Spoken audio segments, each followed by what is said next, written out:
नमस्कार विद्यार्थी मित्रांनो, टेक इजी इन मराठी या यूट्यूब चॅनलवर मी श्रीहरी वाळा तुमचे मनापासून स्वागत करतो। तर मित्रांनो, आज मी तुमच्यासाठी जो व्हिडिओ आणलेला आहे त्या व्हिडिओमध्ये आपण इयत्ता 5वीच्या गणित या विषयातील सममूल्य अपूर्णांकावरील उदाहरण संग्रह 17 सोडवणार आहोत। आणि बरं का मित्रांनो, तुम्ही जर सममूल्य अपूर्णांक म्हणजे काय याविषयीचा व्हिडिओ पाहिला नसेल तर तो व्हिडिओ आपल्या चॅनलवरती मी यापूर्वीच अपलोड केलेला आहे। तो व्हिडिओ तुम्ही पाहून घ्या, म्हणजे तुम्हाला उदाहरण संग्रह 17 सोडवायला सुलभ जाईल। चला तर मग आजच्या व्हिडिओला आपण सुरुवात करूया।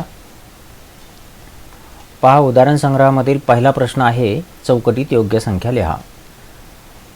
तर सममूल्य अपूर्णांक म्हणजे काय ते आपण यापूर्वी पाहिलेले आहे, त्यावरून हा प्रश्न आपण सोडवणार आहोत। तर पहा, या ठिकाणी हा अपूर्णांक आहे 1/2, म्हणजे या अपूर्णांकाचा छेद 2 आहे आणि या अपूर्णांकाचा छेद 20 आहे। तर 20 हा 2च्या 10 पट आहे, म्हणून आपण याचा अंश जो आहे 1 याला सुद्धा आपण 10 पट करूया, म्हणजे 10 ने गुणूया। पहा, 1 ला 10 ने गुणल्यावर या ठिकाणी 10 येईल, म्हणजे हा सममूल्य अपूर्णांक 1/2 चा सममूल्य अपूर्णांक 10/20 तयार होईल।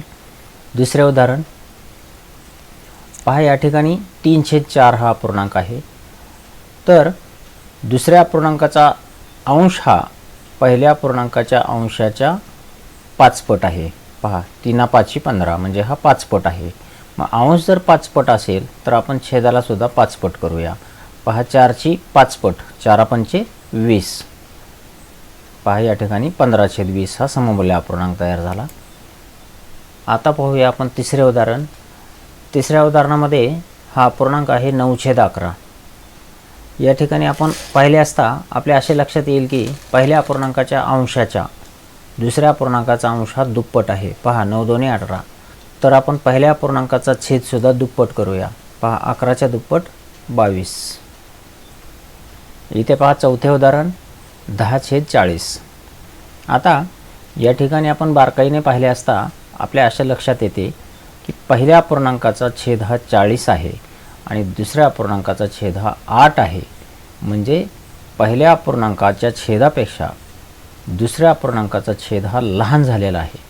लहान झालेला आहे म्हणजे या पहिल्या अपूर्णांकाच्या छेदाला भागलेले आहे। तर आपण असा विचार करूया की 40ला कितीने भागल्यानंतर 8 येईल, हे समजण्यासाठी आपण काय करूया, 8ने 40ला भागूया। पहा, 8ने 40ला कितीचा भाग बसतो, 8×45 5चा भाग बसतो, म्हणजेच 40ला 5ने भागले असता 8 हे उत्तर येते। म्हणून 40ला 5ने भागल्यानंतर 8 येते, तेव्हा आपण अंशाला सुद्धा 5ने भागूया। पहा, अंश आहे 10, याला 5ने भागले असता 2 येते, म्हणून या ठिकाणी 2। पुढील उदाहरण, पाचवे उदाहरण पहा, 14/26। पहा, इथेही तसेच आहे, छेद 26 आहे, 26चा छेद 13 झाला, म्हणजे याला भागून झालेला आहे। मग 26ला कोणी भागले असता छेद 13 येईल, तर आपण काय करूया, 13ने 26ला भागूया। पहा, 13×2 = 26, म्हणजे 2ने भागलेले आहे। 26ला 2ने भागले असता 13 उत्तर येते, म्हणून अंशाला सुद्धा आपण 2ने भागूया। 2ने 14ला भागले असता 2×7 = 14, 7चा भाग बसतो, म्हणून इथे 7। आता पहा सहावे उदाहरण। या ठिकाणी दुसरा अपूर्णांक जो आहे 4/6, त्याच्यावरून हा सममूल्य अपूर्णांक आपणास तयार करावायचा आहे। पहा, दुसऱ्याचा छेद आहे 6 आणि पहिल्याचा छेद 3। तर 6ला कितीने भागले असता 3 येईल, हे समजण्यासाठी आपण 3नेच 6ला भागूया। 3ने 6ला कितीचा भाग बसतो, 2चा, म्हणजेच छेदाला आणि अंशाला 2ने भागावे लागेल।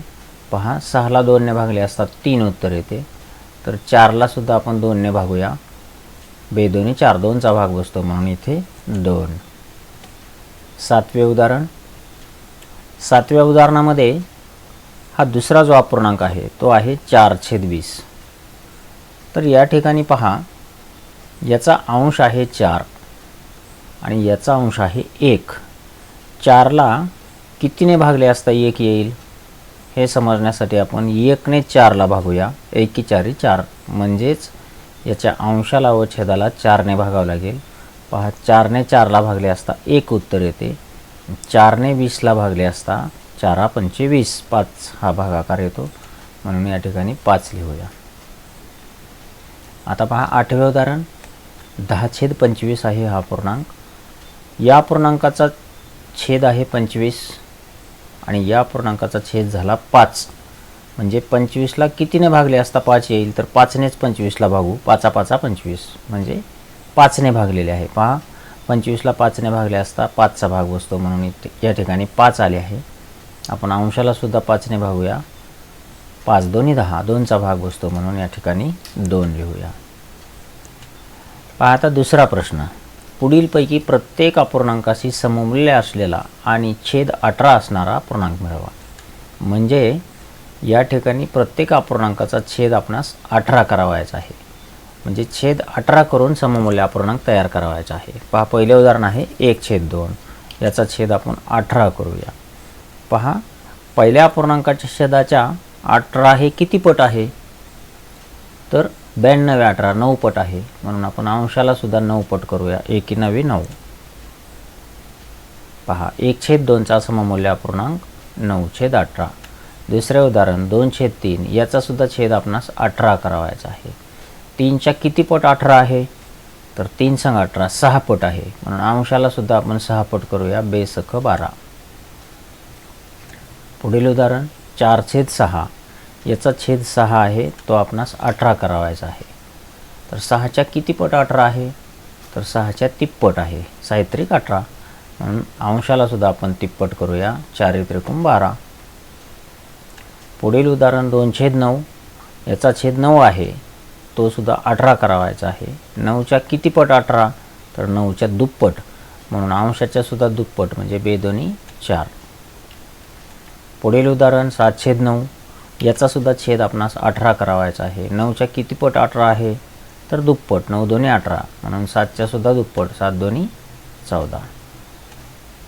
आता पुढील उदाहरण 5/3. याचा सुद्धा छेद आपणास 18 करावायचा आहे. 3च्या किती पट 18 आहे, तर 6 पट आहे. 3 संग 18, तर 5च्या सुद्धा 6 पट. 5 6 30.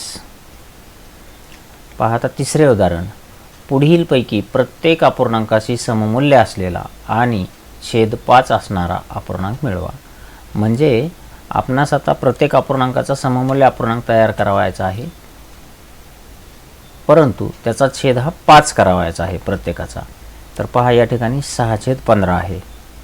याचा छेद आपण 5 केला, म्हणजे 15चा 5 झाला, म्हणजे हा छेद कमी झालेला आहे. तर कमी झाला आहे म्हणजे 15ला भागलेले आहे.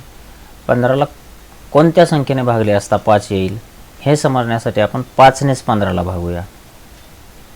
5ने 15ला कितीचा भाग बसतो, 5 त्रिक 15, 3चा भाग बसतो, म्हणून ह्याच्या अंशाला व छेदाला 3ने भागावे लागेल. पहा या ठिकाणी 3ने भागले असता 3 5 15, 5चा भाग बसला, म्हणून इथे 5. मग अंशाला सुद्धा आपण 3ने भागूया. 3 2 6, 2चा भाग बसेल, म्हणून या ठिकाणी 2. 10/25. याचा सुद्धा छेद आपणास 5 करावायचा आहे. पहा 25ला 5ने भागूया. 5 5 25, म्हणजे अंशाला व छेदाला 5ने भागलेले आहे. 25ला 5ने भागले म्हणजे 5, आणि आपण अंशाला सुद्धा 5ने भागूया. 5 2 10, म्हणून या ठिकाणी 2. पुढील उदाहरण 12/30. याचा छेद आपण 5 करूया. तर 30ला कितीने भागले असता 5 येईल, हे समजण्यासाठी आपण 5नेच 30ला भागूया. 5 6 30, 6चा भाग बसलाय, म्हणून 30ला आणि 12ला म्हणजे अंशाला व छेदाला 6ने भागावं लागेल. तर पहा 6ने 30ला भागले असता 5चा भाग, म्हणून 6ने 12ला भागले असता 6 2 12, 2चा भाग. पुढील उदाहरण 6/10. याचा सुद्धा छेद आपणास 5 करावायचा आहे. तर हे समजण्यासाठी आपणास 5ने 10ला भागूया. 2चा भाग बसतोय, म्हणजे अंशाला व छेदाला 2ने भागलेले आहे. 2ने 10ने भागला असता 5चा भाग. 2ने 6ला भागले असता 2 6, 3चा भाग. पुढील उदाहरण 21/35. याचा सुद्धा छेद आपणास 5 करावायचा आहे. तर 35ला कितीने भागले असता 5 होईल, हे समजण्यासाठी 5ने 35ला भागूया. 5 7 35, म्हणजे 7ने भागलेले आहे. तर आपण अंशाला सुद्धा 7ने भागूया. 7ने 21ला 7 3 21, 3चा भाग बसतो, म्हणून या ठिकाणी 3. आता पहा, खाली दिलेल्या अपूर्णांकामधून सममूल्य अपूर्णांकाच्या जोड्या शोधायच्या आहेत आपणास. पहा या ठिकाणी 1 2 3 4 5 6 7 8 अपूर्णांक आहेत. तर यामधील सममूल्य अपूर्णांक कोणकोणते आहेत ते शोधायचे आहेत आपणास. आपण पहिल्या अपूर्णांकाचा विचार करूया. पहा, पहिला अपूर्णांक आहे 2/3. तर 2/3चा सममूल्य अपूर्णांक आपण शोधून काढूया. आता आपण या ठिकाणी एक ट्रिक वापरूया की 2च्या पटीत असणारा कोणत्या अपूर्णांकाचा अंश आहे. तर पहा, 2च्या पटीत 5 नाही, 2च्या पटीत हे 5 नाही, 2च्या पटीत 7 पण नाही. या ठिकाणी 2च्या पटीत 14 आहे. पहा, 2च्या पाड्यामध्ये 7 नंबरला 14 येते, पण 3च्या पाड्यामध्ये 7 नंबरला 3 असं तर 21 येईल, म्हणजे या ठिकाणी 18 आहे. तर हा अपूर्णांक सममूल्य नाही. मग आपण पुढच्या अपूर्णांकाचा विचार करूया. पहा, 2च्या पटीत पुढचा अपूर्णांक 15 नाही, 18 आहे. तर 2च्या किती पट 18 आहे. तर 2च्या 9 पट 18 आहे. म्हणून छेद 3 आहे, तर याची सुद्धा 9 पट, 3 9 27. तर पहा, 2/3चा सममूल्य अपूर्णांक 18/27 हे लिहूया आपण. पहा, 2/3चा सममूल्य अपूर्णांक 18/27 ही एक जोडी लागली. आता आपण 5/7चा विचार करू. तर 5च्या पटीत असणारा कोणत्या अपूर्णांकाचा अंश आहे. तर पहा, 7 नाही, 14 नाही, 15 आहे. 5च्या किती पट आहे 15. 3 पट, पण 7च्या तिप्पट 21 यायला पाहिजे. तर या ठिकाणी 33 आहे, म्हणून हा अपूर्णांक नाही. आता दुसऱ्या अपूर्णांकाचा विचार करूया. पहा, 5च्या पटीत असणारा अंश हा 10 आहे. 5च्या दुप्पट, 5 दोन्ही 10, म्हणून 7च्या सुद्धा दुप्पट, 7 दोन्ही 14, म्हणजे 5/7चा सममूल्य अपूर्णांक 10/14 ही जोडी आहे. आता तिसऱ्या अपूर्णांकाचा विचार करू आपण. 5/11. पहा, 5च्या पटीत असणारा अपूर्णांक आता कोणता राहिला. हा राहिलेला आहे. 5च्या किती पट 15. तर 5च्या तिप्पट 15, आणि 11च्या सुद्धा तिप्पट 33, 11 तरी 33, म्हणून 5/11चा सममूल्य अपूर्णांक 15/33. आता पहा, आता हे सर्व अपूर्णांक संपलेले आहेत. आता फक्त हेच 2 अपूर्णांक शिल्लक राहिलेले आहेत. तर इथंच आपण याची पट करून बघूया. 7च्या दुप्पट 14, 9च्या दुप्पट 18, म्हणजे हीच जोडी आहे सममूल्य अपूर्णांकाची. 7/9 बरोबर 14/18. पहा, सममूल्य अपूर्णांकाच्या जोड्या आपण अशा प्रकारे लावलेल्या आहेत. आता 5वा प्रश्न. खालील अपूर्णांकाशी सममूल्य असे प्रत्येकी 2 सममूल्य अपूर्णांक तयार करा. म्हणजे या अपूर्णांकाचा सममूल्य अपूर्णांक आपणास तयार करावायचा आहे. तर असे प्रत्येकी 2-2 सममूल्य अपूर्णांक तयार करावायचे आहेत. पहा, 7/9चा सममूल्य अपूर्णांक आपण तयार करूया. आपणास माहिती आहे की अपूर्णांकाच्या अंशाला व छेदाला एकाच संख्येने गुणून किंवा भागून आपणास सममूल्य अपूर्णांक तयार करता येतो. या ठिकाणी आपण या अपूर्णांकाच्या अंशाला व छेदाला 2ने गुणूया. कोणत्याही संख्येने आपणास गुणता येईल. आपल्या सोयीप्रमाणे कोणत्याही संख्येने आपण गुणून सममूल्य अपूर्णांक तयार करू शकतो. तर पहा, या ठिकाणी 7ला 2ने गुणलेले आहे, 7 दोन्ही 14. तर छेदाला सुद्धा 2ने गुणले असता 9 दोन्ही 18, म्हणून हा सममूल्य अपूर्णांक तयार झाला. आणखी एक सममूल्य अपूर्णांक तयार करूया. 7ला 5ने गुणलेले आहे, म्हणजे 7 5 35. तर छेद 9 आहे, याला सुद्धा आपण 5ने गुणूया. 9 5 45, म्हणजे 7/9चे हे 2 सममूल्य अपूर्णांक तयार झाले. आता आपण 4/5चा सममूल्य अपूर्णांक तयार करूया. पहा, आपल्या सोयीप्रमाणे कोणत्याही एका संख्येने अंशाला व छेदाला गुणू शकतो आपण. पहा, 4ला या ठिकाणी मी 9ने गुणलेले आहे. तुम्ही तुमच्या सोयीप्रमाणे कुठल्याही संख्येने गुणू शकता.